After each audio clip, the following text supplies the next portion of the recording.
They say the deepest wounds come not from enemies, but from your own blood. The day my daughter married, my name wasn't on the guest list, yet the very next morning, she called demanding my vineyard, the legacy I'd protected my entire life, for her honeymoon retreat. I smiled and agreed, but deep in my heart, I was already crafting a plan they would never forget. My name is Margaret Hale, and at 72 years old, I thought I'd seen every kind of betrayal life could offer. How wrong I was. The morning sun cast long shadows across my vineyard in Sonoma Valley, the same shadows that had danced across these vines for 3 generations. My grandfather planted the first rootstock here in 1923. My father expanded the estate, and I'd poured my soul into every acre after my husband passed 10 years ago. This wasn't just land to me, it was living history, breathing memory. I was pruning the old Cabernet vines when Rosa, my housekeeper, brought me the society pages from the San Francisco Chronicle. "Senora Margaret," she said, her voice oddly strained, "you need to see this." There, in glossy color, was my daughter Diana in a stunning white gown, radiant beside a man I'd met only twice, Victor Langford. The headline read, "Tech heiress Diana Hale weds investment mogul in exclusive Napa ceremony." My pruning shears clattered to the ground.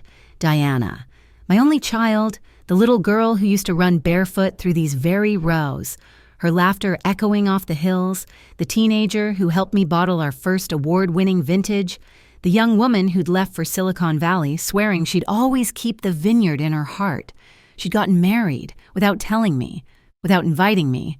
I stood there, feeling every one of my years, as Rosa quietly retreated. The article mentioned an intimate gathering of close friends and business associates.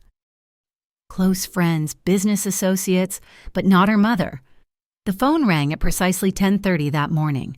I knew it would be her. Diana had always been predictable in her guilt. "Mother," her voice came through, bright and artificial as greenhouse flowers. "I suppose you've seen the news." "I have." I kept my tone neutral, though my hand trembled as I gripped the receiver. It was all very sudden. You understand, Victor had this window in his schedule, and the venue had a last-minute cancellation. We had to move quickly. Of course. The lies came so easily to her now. When had that started? "Actually, that's why I'm calling. We need to discuss the vineyard." Something cold settled in my stomach. "What about it?" "Well, Victor and I were hoping to spend our honeymoon there. 2 weeks. He's never experienced harvest season. And I've told him so much about the estate. We thought it would be perfect, romantic, private, away from the media." The audacity took my breath away. Excluded from her wedding, but good enough to provide the honeymoon destination. You want a honeymoon at the vineyard you didn't think to get married at. A pause. Then, harder. "Mother, don't be difficult. It's my home too." "Is it?" I asked quietly. "You haven't been home in 2 years. Diana, you haven't walked these vines, haven't tasted the new vintages, haven't even asked about the harvest yields. Because I've been building a life, a successful life." Her voice rose. "Not everyone wants to spend their existence married to dirt and grapes." Dirt and grapes. Is that what she thought of her heritage now? "Victor thinks it would be good for us," she continued, composing herself. "He's very interested in the wine business. He sees potential." That word, potential, sent a chill through me. In my experience, when outsiders talked about potential, they meant profit, they meant change. They meant destruction of everything that made a place sacred. "I'll need to think about it," I said. "Think about it." Disbelief colored her tone. "Mother, I'm your daughter. This is my home. How can you even hesitate?" The answer was simple. Because the daughter I raised would never have excluded me from the most important day of her life. Because the Diana I knew would never have married a man who'd visited our family estate only twice, both times spending more time appraising the acreage than appreciating the legacy, because something was terribly, terribly wrong. I said, "I'll think about it," I repeated. "Congratulations on your marriage, Diana. I hope you'll be very happy." I hung up before she could respond. Standing in my kitchen, surrounded by 3 generations of family photos. Diana at 5, covered in grape juice, at 16, proudly holding our first gold medal, at 25, the last harvest she'd participated in. I made a decision. I walked to my study and pulled out a business card I'd hoped never to use. James Morrison, private investigator, discreet, thorough, expensive. Because if Victor Langford thought he could use my daughter to get his hands on my vineyard, he was about to learn why the Hale women had held this land for nearly a century. We didn't give up what was ours, not without a fight. The memories came unbidden as I walked through the vineyard that evening, each row telling its own story of Diana's childhood. Here, by the old Zinfandel vines, she'd built fairy houses from twigs and leaves, insisting the wine fairies needed proper homes. There, near the creek, she'd held elaborate tea parties for the harvest workers' children, serving grape juice in plastic teacups and declaring it the finest vintage in all the land. At 15, she'd written her college essay right here in the gazebo, describing how the vineyard taught her about patience, tradition, and the beauty of something made by hand. I still had that essay somewhere, yellow with age, stained with tears I'd shed reading her words. My mother doesn't just grow grapes, she cultivates heritage. Every bottle tells the story of who we are. Who we were, apparently. Past tense. 2 days after her call, they arrived. I watched from my bedroom window as Victor's white Tesla pulled up the drive. Of course it would be a Tesla. Nothing as pedestrian as the pickup trucks that had served our family for generations. Diana emerged first. Designer sunglasses hiding her eyes, wearing a dress that cost more than most of my workers made in a month. But it was Victor who commanded attention. He stepped out with the calculated grace of a man who knew his own appeal. Tall, lean, with silver threading through dark hair that was just disheveled enough to seem casual. His clothes whispered money, soft cashmere sweater, perfectly fitted jeans, Italian leather shoes that would be ruined within minutes in a real vineyard. "Margaret!" He strode forward, arms outstretched as if we were old friends, as if he hadn't stolen my daughter's wedding from me. So wonderful to finally spend quality time at the famous Hale estate. Finally. He'd been here twice before. I wanted to say, but I smiled. Playing the gracious hostess. "Victor. Diana. Welcome." Diana hung back, fiddling with her phone. When had my confident daughter become this nervous shadow? "The drive up was spectacular," Victor continued, his eyes already scanning the property.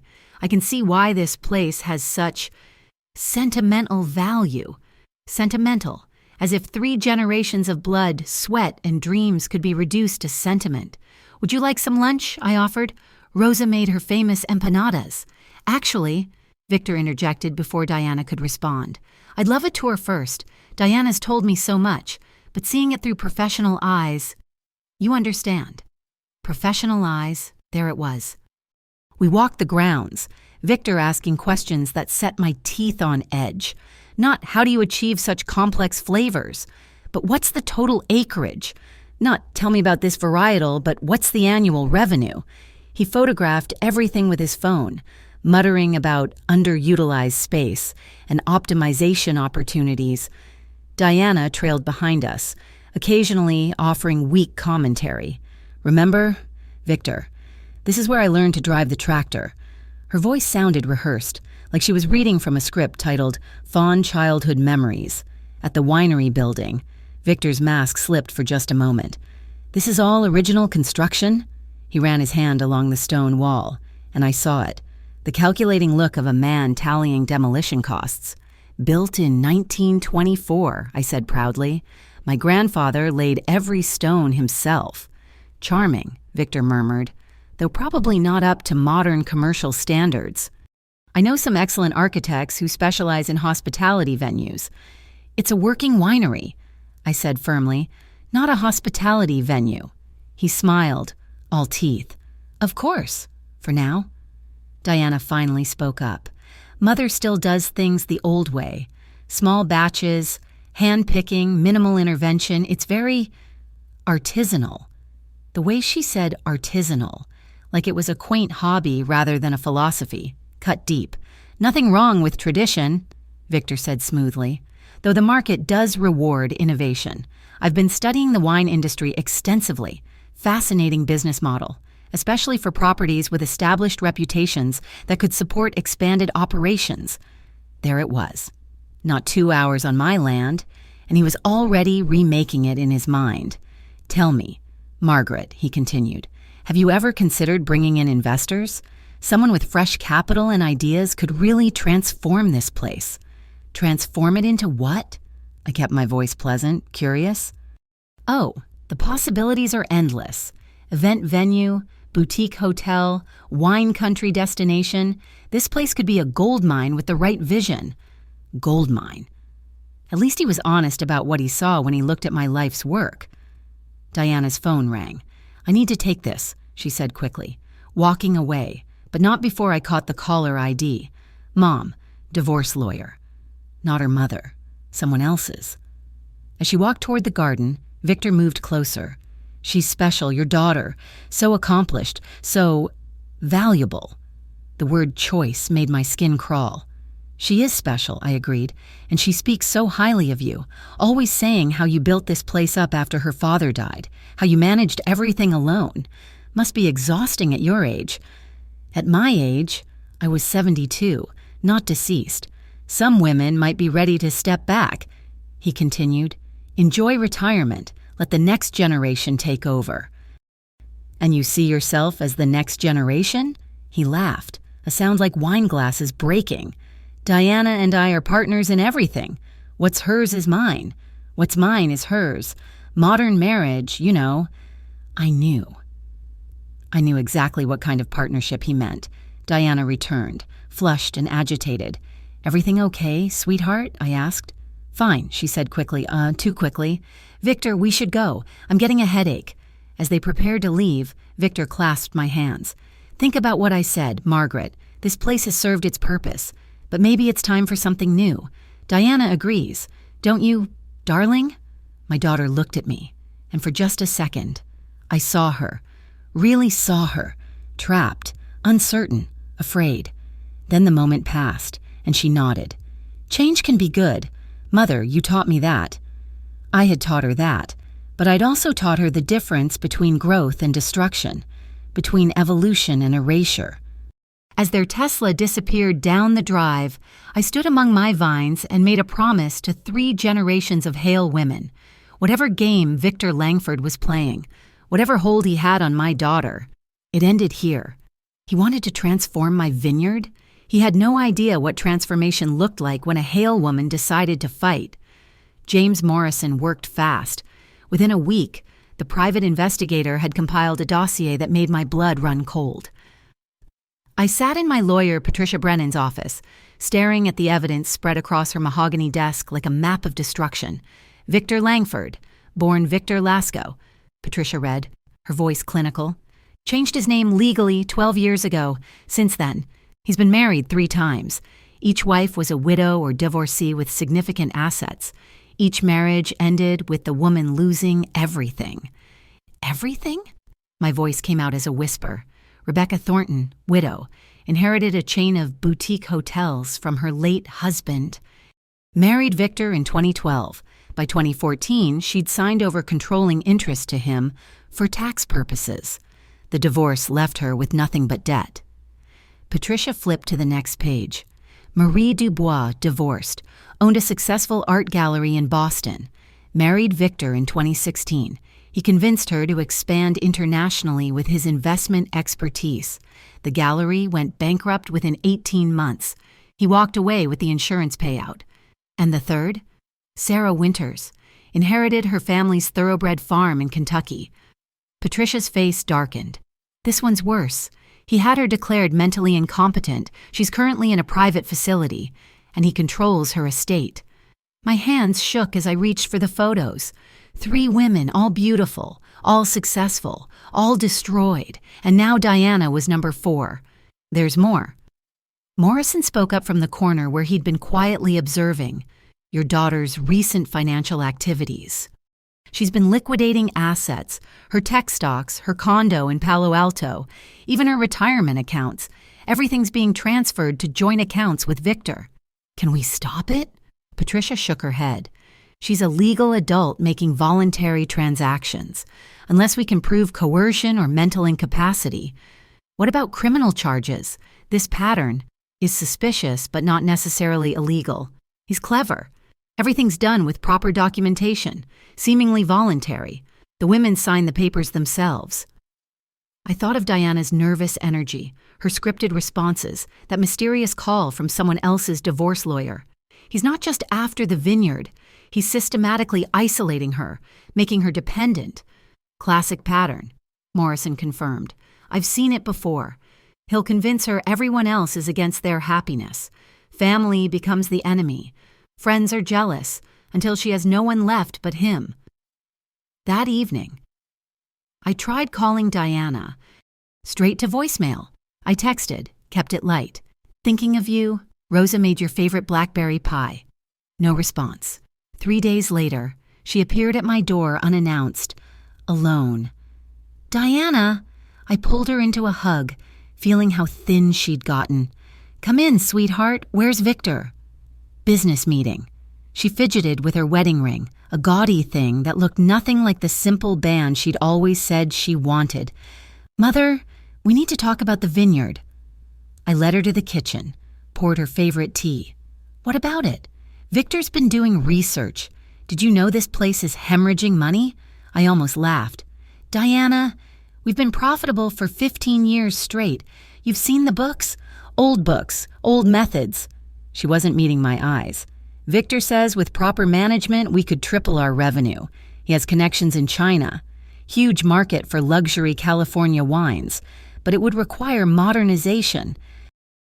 What kind of modernization? She pulled out an iPad, showed me architectural renderings that made me sick. My beautiful stone winery replaced with glass and steel. The old vines ripped out for an event pavilion, a hotel where the workers' quarters stood. This isn't modernization, I said quietly. It's annihilation. You're being dramatic. But her voice shook. Change is necessary for survival. Victor says a lot of things. I reached for her hand. She pulled away. Diana, sweetheart, when did his words become more important than your own thoughts? That's exactly what he said you'd do. She stood abruptly. Try to turn me against him. He warned me you'd be jealous, that you couldn't handle me having a life beyond this place. Is that what he tells you? That I'm jealous? Aren't you? Tears in her eyes now. I found success without grapes and dirt. I found a man who sees my potential, who doesn't want to keep me trapped in the past. Diana, he's helping me see things clearly for the first time, like how you've been holding me back, using guilt and tradition to keep me small. The words were Victor's, but the pain in her voice was real. How many times had he whispered this poison in her ear? Do you remember? I said softly. Your 16th birthday? You wanted a car, but I gave you a vine instead, your own Pinot Noir to tend. She blinked, confused by the change in topic. You were so angry, I continued, but by harvest, you were out there every dawn, checking your grapes. You made 12 bottles that first year, labeled them yourself. Do you remember what you wrote? A long pause, then, barely audible, Diana's dream, rooted in love, aged in hope. That's who you are, sweetheart. Someone who understands that the best things take time, who knows the difference between patient growth and rushed profit. For a moment, I saw her again. My real daughter, not Victor's puppet. Then her phone buzzed. His name on the screen, the spell broke. I have to go. She gathered her things quickly. Victor's right. You'll never change. You'll die clutching those vines. And you want me to do the same. Diana, wait. But she was gone, leaving only the lingering scent of expensive perfume and the echo of words that weren't her own. That night, I called Patricia. We need to move faster. He's accelerating his timeline. Margaret, without concrete evidence of illegal activity, then we get it. I looked out at my vineyard, silver in the moonlight. Set up a meeting. Tell Victor I'm ready to discuss succession planning. Let him think he's won. That's dangerous. If he suspects, He won't. He sees me as another old woman to be fleeced. Let him keep thinking that. Patricia sighed. What do you have in mind? My granddaughter taught me something once. The best fertilizer is often what others consider waste. Victor Langford thinks I'm obsolete, used up, ready for disposal.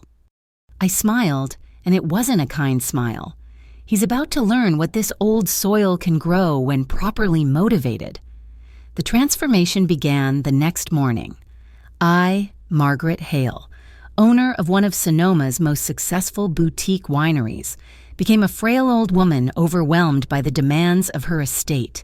Rosa, I said, letting exhaustion creep into my voice as she brought my morning coffee. I barely slept, the accounts, the harvest planning. It's all too much. Rosa, bless her, played along without missing a beat. 20 years of service had made her family. Perhaps you should rest more. Senora, let others help with the burden. I made sure to mention my struggles within earshot of the seasonal workers. Knowing word would spread. By noon, concerned whispers followed me through the vineyard. By evening, Diana was calling. Mother, I heard you're having difficulties. Who told you that? I let a quaver enter my voice. Does it matter? Why didn't you tell me you were struggling? Because I'm not, I thought, but I said, I didn't want to worry you, sweetheart. You have your new life. The next day, Patricia arranged the meeting. We gathered in the winery's conference room. Me, Patricia, Diana, Victor, and his lawyer, a sharp-faced man named Daniels. I'd prepared carefully, reading glasses perched low, papers slightly scattered, hand trembling just enough as I reached for my water. Thank you all for coming, I began, then paused, seeming to lose my train of thought. Where did I put those documents? Patricia smoothly intervened. They're right here. Margaret, we're discussing the future of the Hale estate. Victor leaned forward, all concern. Margaret, we're here to help. Diana and I want what's best for you and the vineyard. Yes, of course. I shuffled papers, dropped one. As Victor bent to retrieve it, I caught the predatory gleam in his eye. It's just... Since Harold died, managing everything alone... You're not alone, Diana said, reaching for my hand. This time, I let her take it. We're family now. Family. The word tasted bitter. I've prepared a proposal. Victor produced a thick folder. A gradual transition that ensures the vineyard's future while providing for your comfort. I made a show of trying to read it, squinting, getting confused by the legal language. This is... Could you explain it simply? Victor's smile widened. The poor, confused old woman act was working perfectly. It's straightforward. You transfer majority ownership to Diana and me, maintaining a life estate for yourself. We'd handle all business operations while you enjoy retirement, basta ses. And my workers? Would transition to new opportunities as we modernize, meaning fired. I knew it, they knew it, but I nodded vaguely. I need time to think, I said, then added, with calculated vulnerability, though I suppose I don't have much choice. The work is getting so hard. After they left, Patricia turned to me. That was either brilliant or dangerous. Both, I admitted, dropping the act. But did you see how quickly he produced that folder? He's had this planned for months. That evening, Morrison called with more intelligence. I found Sarah Winter's nurse. She's willing to talk. Off the record. Says Sarah was clear-minded until Victor started medicating her food. Small doses of confusion-inducing drugs. Nothing traceable, but enough to make her seem unstable. My blood chilled. Is Diana in danger? Not yet. He needs her coherent to sign papers. But after... He didn't need to finish. I immediately called my kitchen staff. From now on, Diana eats nothing here that I haven't prepared myself. Understood? The next 2 weeks were a delicate dance. I hosted Diana and Victor frequently, each time appearing more fragile, more overwhelmed. I forgot appointments, mixed up vintage years, called Victor by Harold's name once, all while secretly meeting with Patricia, Morrison, and, most importantly, Sarah Winter's nurse, Rebecca Thornton's former assistant, and Marie Dubois herself, who'd flown in from Montreal. He isolated me completely. Marie told us, her elegant hands wrapped around a wine glass in my private study.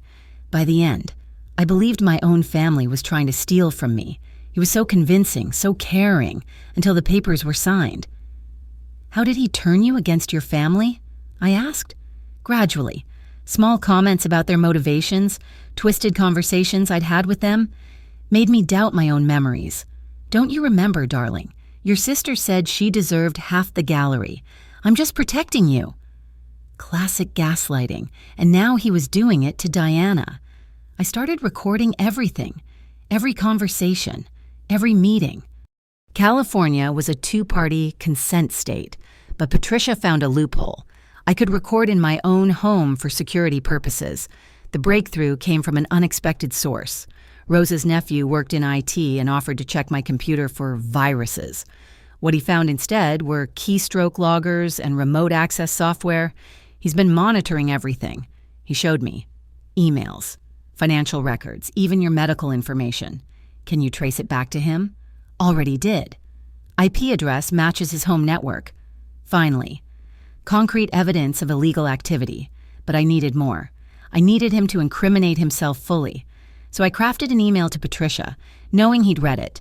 "Getting very tired, might be ready to sign sooner than discussed. Please prepare papers for full transfer. Don't want Diana to worry about gradual transition anymore." Within hours, Victor was calling Diana, who called me. "Mother, wonderful news. Victor cleared his schedule. We can meet tomorrow to finalize everything." "So soon?" I let worry creep into my voice. "Why wait? You need rest, and we're ready to take over. It's perfect timing." Perfect timing indeed. I made 2 calls. One to Patricia to prepare real papers, just not the ones Victor expected, the second to Morrison. "Tomorrow, have everyone ready." That night, I walked my vineyard one last time as its sole owner. Tomorrow, everything would change, but not in the way Victor Langford imagined. "You think I'm just another old woman to be plundered," I told the vines, "but you forgot something important. This soil has been defending itself against parasites for 100 years. I raised a glass of our finest reserve to the stars, and I learned from the best. The wine community in Sonoma Valley is smaller than outsiders realize. When word spreads, it travels fast. Within days of my deterioration, the whispers reached every tasting room, every vineyard owner's dinner table. Poor Margaret Hale. They said, getting too old to manage that beautiful estate. Thank goodness her daughter married that sharp businessman. Victor, intoxicated by approaching victory, couldn't resist boasting. At the Vintners Association monthly meeting, he held court like a conquering hero. Margaret's done extraordinary work. He proclaimed to a gathering I deliberately missed, claiming fatigue. But sometimes fresh eyes see opportunities that tradition blinds us to.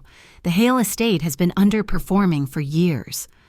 Robert Chen from Moonrise Vineyards later told me how Victor had laid out his plans. He actually showed us architectural drawings. "Margaret, your tasting room demolished for a glass pavilion. The old vine section cleared for parking." He called it maximizing asset potential. "What did people say?" I asked, maintaining my fragile act even with old friends. Thomas Wu asked about the heritage vines. Victor laughed, actually laughed, and said sentiment doesn't pay shareholders. Shareholders? He was already speaking as if the vineyard was a corporation, not a family legacy. The society pages ate it up. Victor and Diana began appearing at every charity gala, every wine auction. He positioned himself as the visionary who would drag Sonoma into the modern age.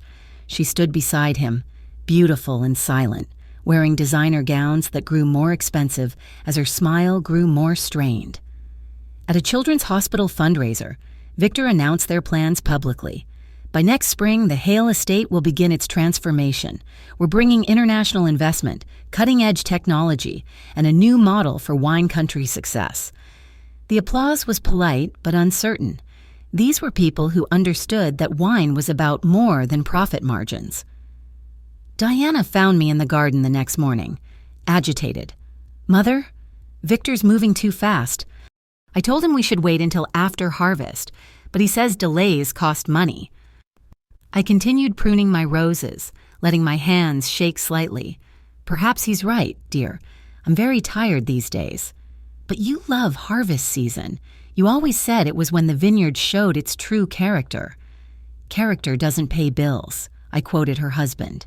Victor explained that to me. I'm starting to understand. She stared at me. You're agreeing with him? Aren't you? I looked at her with calculated confusion. You said he knows best. I'm trying to trust your judgment. The doubt in her eyes warmed my heart. Keep pushing, Victor, I thought. Push so hard she starts pushing back. His arrogance grew with each passing day.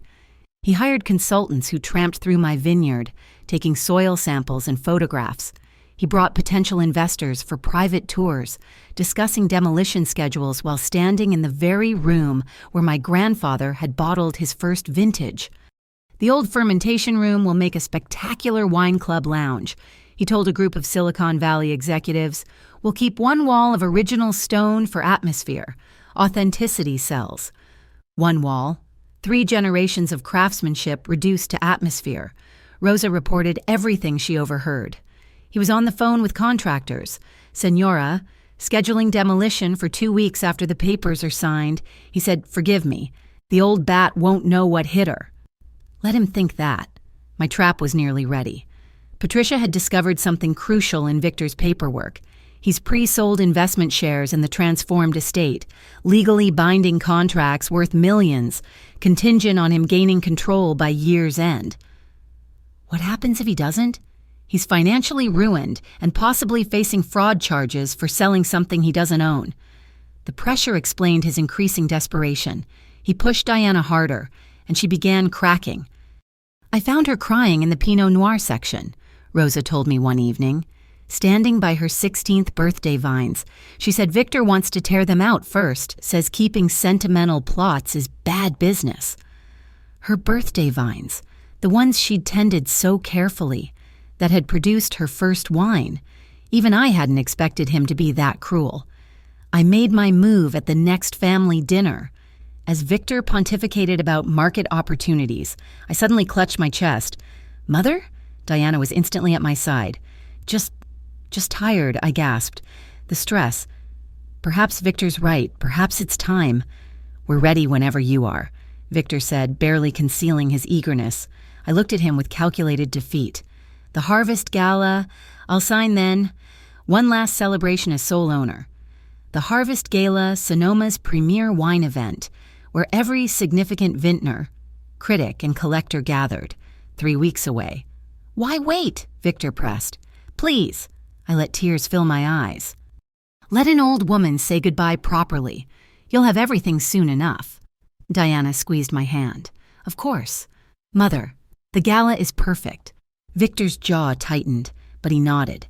He could afford 3 more weeks, or so he thought. After they left, I dropped the act and called Morrison. He's pre-sold shares. We need the fraud squad ready. Already on it. Sarah Winter's nurse agreed to testify. Rebecca's assistant has documents. Marie will fly in for the gala. And Diana, that's your job. Margaret, she needs to see him for what he is. I stood in my vineyard that night, no longer pretending frailty. 3 weeks to save my daughter and destroy the man who'd tried to steal both my legacy and my child. You want my vineyard so badly? I asked the wind. Come and take it. The vines rustled in response, ready for one last harvest. But this year, we wouldn't just be crushing grapes. We'd be crushing Victor Langford. The letter arrived on a Tuesday morning, delivered by courier with instructions to sign immediately. Victor's lawyers had drafted a competency evaluation request, suggesting I undergo psychiatric assessment to ensure I was of sound mind to make decisions about the estate. The bastard, Patricia hissed when I showed her.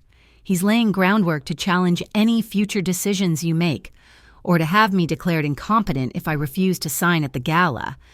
I smiled grimly, just like Sarah Winters. But I'd expected this.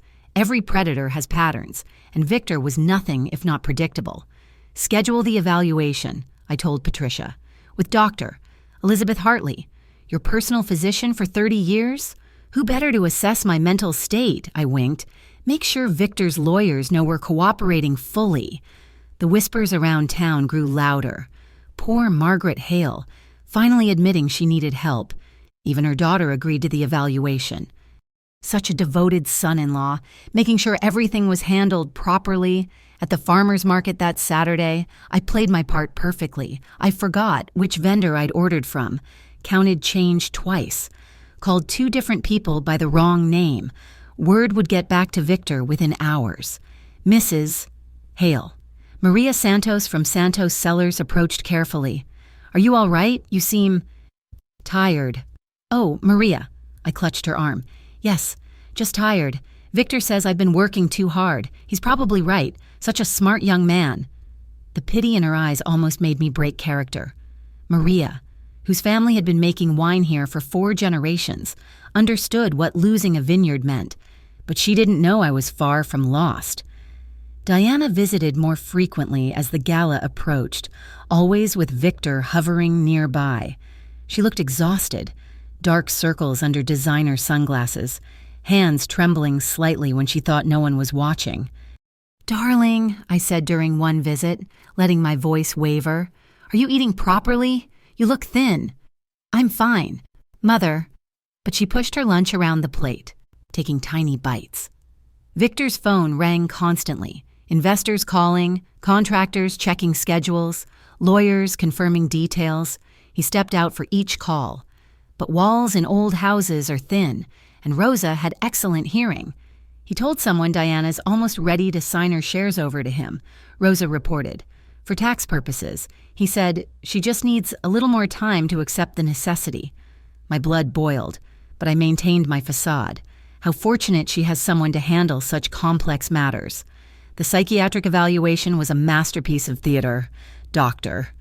Hartley asked standard questions while I provided carefully crafted answers, coherent enough to seem legally competent, but scattered enough to appear overwhelmed.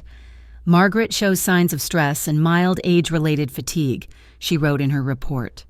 While currently capable of making decisions, she would benefit from reduced responsibilities and family support. Perfect. Victor would read it as confirmation of my weakness. The courts would read it as confirmation of my competence. 3 days before the gala, I found Diana in the vineyard at dawn, standing among her birthday vines. She was crying. "Sweetheart," I approached slowly, maintaining my frail act even though my heart screamed to run to her. "I used to come here when I was scared," she whispered. "When Dad died, when college felt too big. These vines always made me feel rooted. And now? Now Victor says feeling rooted is just another way of being stuck." She touched a grape cluster gently. "He wants to uproot these first, says I need to learn to let go of childish attachments." Childish attachments, her heritage, her history, her heart reduced to childish attachments. "Maybe he's right," I said carefully. "Maybe we both need to let go." She turned to me, tears streaming. "Do you really believe that?" I wanted to tell her everything then, about the investigation, the trap, the truth about her husband. But if she confronted him now, he'd run, and Diana would never be free. "I believe," I said slowly, "that harvest teaches us patience. Some years, the grapes aren't ready when we think they should be, but if we wait, if we watch, they tell us when it's time." She laughed bitterly. "Victor doesn't believe in waiting." "No," I agreed. "He doesn't." My phone buzzed. Patricia, texting in code, all pieces in position, confirmation from federal level. The FBI was ready. Sarah's nurse would testify. Rebecca's assistant had provided documents. Marie would attend the gala. Even the contractors Victor had hired were cooperating, disturbed by his premature demolition orders. But none of it would matter if Diana didn't see the truth herself. That evening, Victor made his final mistake. Drunk on approaching victory and expensive whiskey, he forgot I was in the house. I heard him on the phone in Harold's old study, voice carrying clearly. "The old woman signs in 3 days. Diana's almost broken. Few more weeks and she'll sign anything I put in front of her. The vineyard's worth $40 million easy once we develop it. My investors are salivating." A pause. "The daughter? Please. She's so desperate for approval. She'd sell her soul if I praised her for it. Daddy issues, dead husband trauma, the whole package, almost too easy." Another pause. "Of course she thinks it's love. They always do. right until the papers are signed and the assets transferred, then tragic divorce, irreconcilable differences, and on to the next mark. I've got my eye on a shipping heiress in Seattle. I recorded every word. Diana had gone to the kitchen for tea. I knew she'd heard everything by the sound of shattering china. I found her on the floor, surrounded by broken porcelain, sobbing with the raw agony of betrayal. Oh, sweetheart. I dropped my act entirely, pulling her into my arms. I'm so sorry. You knew? She looked at me with devastated eyes. You knew what he was? Suspected. Now I know. I held her tighter. But we're going to stop him. How? She laughed hysterically. I've already signed so much. Given him everything, I'm exactly the fool he thinks I am. No, I said firmly. You're a Hale woman who was deceived by a professional predator. But you're awake now, and Hale women don't stay down. I helped her to her feet, looking into eyes that finally saw clearly. The gala's in 3 days. I said, can you pretend you didn't hear anything? Can you play along until then? Steel entered her spine, the same steel that had built this vineyard, that had survived drought and disease and market crashes. He wants to see me broken? Diana's voice was ice. I'll show him broken. Right until the moment we break him. That's my girl. I thought, welcome back. The trap was set, the prey was confident, and the harvest was about to begin. The Harvest Gala glittered with the elegant desperation of wine country's elite. Crystal chandeliers cast golden light over silk gowns and tailored suits, while servers glided between guests bearing trays of our finest vintages. The grand ballroom at Vineyard Estates had never looked more magnificent or felt more like a battlefield. Victor entered like a conquering emperor, Diana on his arm. He'd insisted she wear red, powerful color for a powerful moment, he'd said. She looked stunning and subdued, playing her role to perfection. Only I caught the steel in her eyes when she glanced my way. Margaret! Victor's voice boomed across the room. Our hostess for one final magnificent event. The emphasis on final wasn't subtle. Several guests shifted uncomfortably, but Victor was beyond caring about appearances. Victory was too close. I made my way to them slowly, leaning heavily on my cane, a prop Patricia had suggested. Victor, Diana, you both look wonderful. As do you, Mother, Diana murmured, air kissing my cheek. Her hand squeezed mine briefly. I'm ready. The early part of the evening proceeded as scripted. Victor held court, explaining his revolutionary vision for the Hale estate to anyone who'd listen. He'd even brought architectural models, displaying them prominently near the signing table that waited like an altar. Boutique hotel here. He pointed to where my grandfather's house stood. Spa facility where the old fermentation building wastes space. Conference center replacing those unprofitable heritage vines. Thomas Wu from Goldridge Winery caught my eye, disgust plain on his face. But Victor was oblivious, drunk on his own importance. At 9:15 exactly. Patricia approached the microphone. Ladies and gentlemen, before we proceed with this evening's special announcement, Margaret Hale has asked to share a few words about the history of her family's vineyard.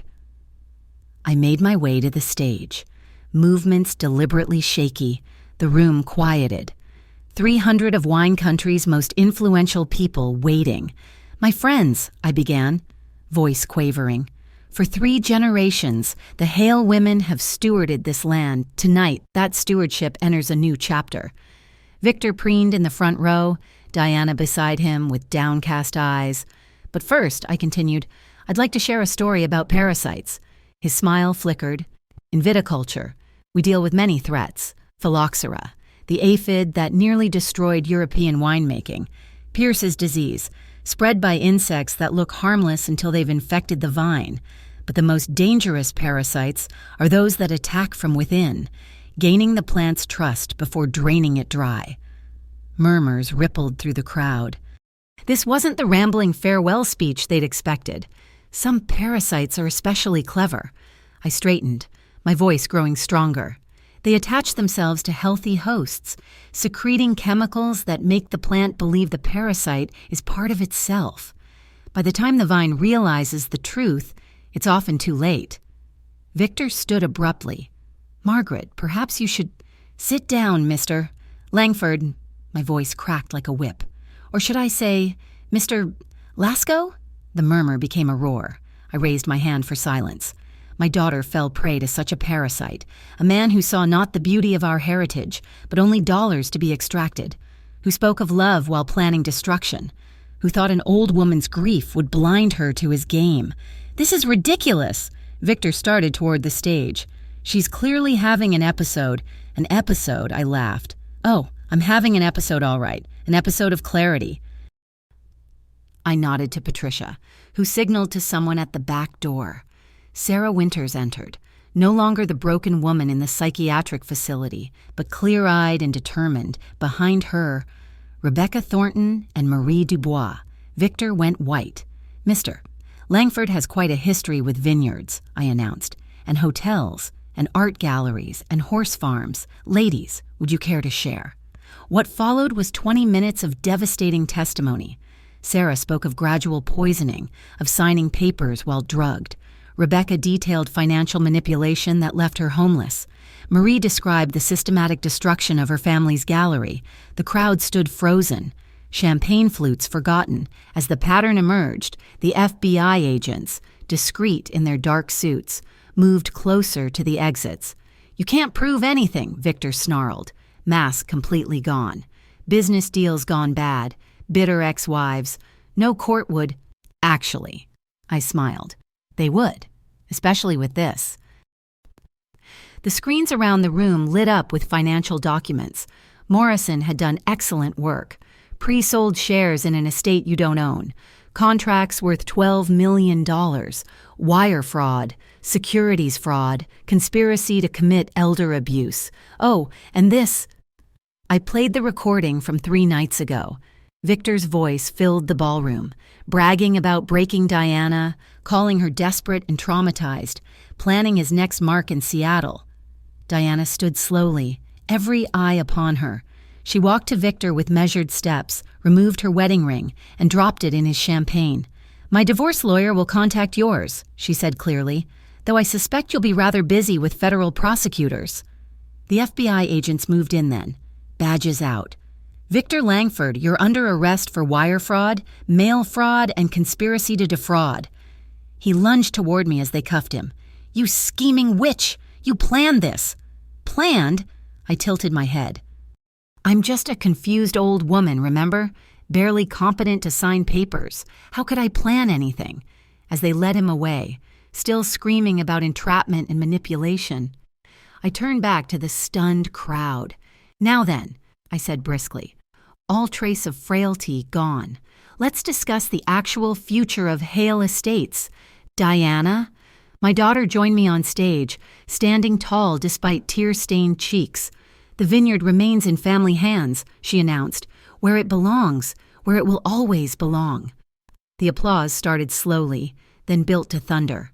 But I only had eyes for Diana as she continued. I lost my way, she said simply.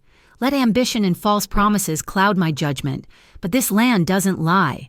These vines don't deceive, and my mother— Her voice broke slightly. My mother's roots run deeper than any parasite could ever reach. We embraced on that stage, 3 generations of Hale women represented in our tears and determination. Home? I whispered.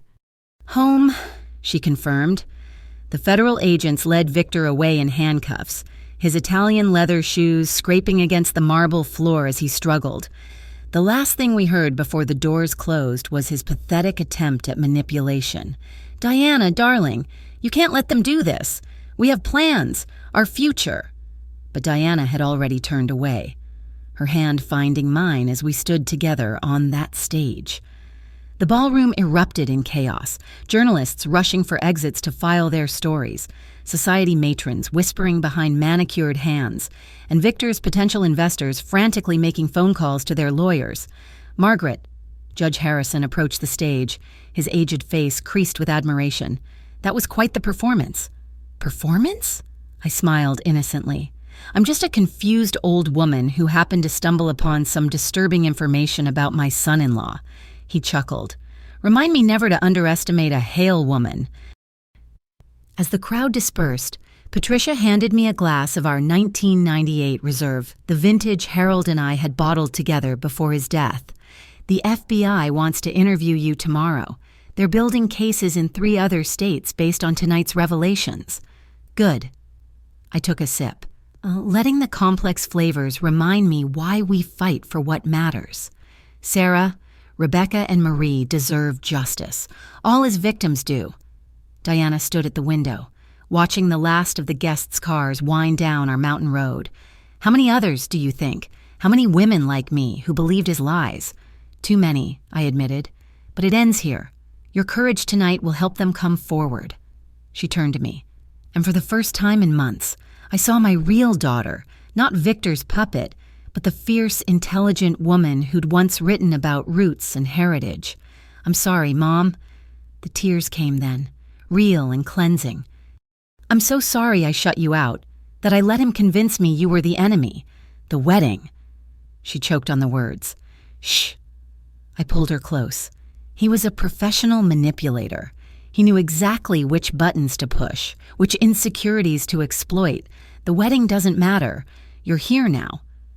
We stood together as dawn broke over the vineyard, painting the vines in shades of gold and crimson. The harvest would begin soon, a harvest Victor had planned to oversee, selling futures on grapes he'd never touch. What happens now? Diana asked. Now? I smiled. Now we make wine, the same way hale women always have, with patience, dedication, and respect for what the earth gives us. And my shares? The money I gave him? Patricia had already started recovery procedures. Most would return. Victor's assets would be frozen pending trial. But more importantly, Diana was free. Will you stay? I asked quietly. The vineyard needs you. I need you. She looked out at the vines she'd once tended, the land she'd almost lost to a predator's greed.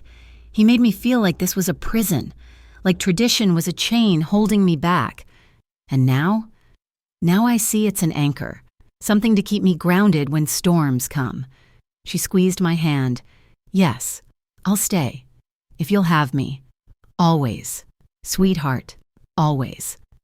6 months later, we released a special vintage Justice, a bold red blend that sommeliers would describe as complex, with notes of triumph over adversity and a finish that lingers like truth revealed. The profits went to a fund for fraud victims, managed by Sarah, Rebecca, and Marie. Victor Langford was sentenced to 15 years in federal prison during the trial. 17 more victims came forward. His designer suits were replaced with orange jumpsuits, his silver tongue silenced by the weight of evidence we'd gathered. Diana threw herself back into the vineyard with passion I hadn't seen since she was young. She modernized our operations, but thoughtfully, respecting tradition while embracing innovation. The old fermentation building still stood, the heritage vines still grew, but now they were supported by sustainable practices and technology that enhanced rather than replaced our methods. You know, she said one evening as we walked the rows, Victor was wrong about one thing especially. What's that? He said feeling rooted meant being stuck. But roots don't trap you. They feed you. They give you strength to grow taller, reach further, weather any storm. I thought of my grandfather, planting these first vines with calloused hands and immigrant dreams, of my father, teaching me that wine was patience made liquid, of Harold, whose love for this land matched my own, of 3 generations of women who'd refused to let go, even when letting go seemed easier. Exactly right, I said. And speaking of roots, I've been thinking about that Pinot Noir block near the creek. Perfect spot for expansion, don't you think? Diana grinned, the first real smile I'd seen since before Victor. I was thinking the same thing. Something to mark new beginnings. Hale Heritage Reserve, I suggested. Perfect. A blend of old vines and new, tradition and innovation, mother and daughter. As the sun set behind our hills, I raised my glass, not in defeat as Victor had planned, but in victory. Not the victory of revenge, though that had been sweet, but the victory of preservation, of family, of truth. To the parasites I toasted, may they always underestimate the vine's ability to survive. Diana clinked her glass against mine. And to the Hale women, may we always protect what matters. The vineyard stretched before us, ready for another 100 years of stories, and somewhere in federal prison, a man who thought he could steal our legacy was learning what happened when you tried to uproot a Hale woman. We didn't break. We grew stronger. And our roots ran deeper than any parasite could ever reach. Thank you for listening to this story of betrayal, resilience, and ultimate justice. I'd love to hear where you're enjoying this tale from. Please share your location in the comments so we can connect across the miles. Don't forget to subscribe to the channel for more stories of family drama and sweet revenge, and let me know your thoughts below. Did Margaret's patience and planning inspire you? Have you ever had to stand up to someone who underestimated your strength? Share your experiences. I read every comment and love hearing how these stories resonate with your own lives.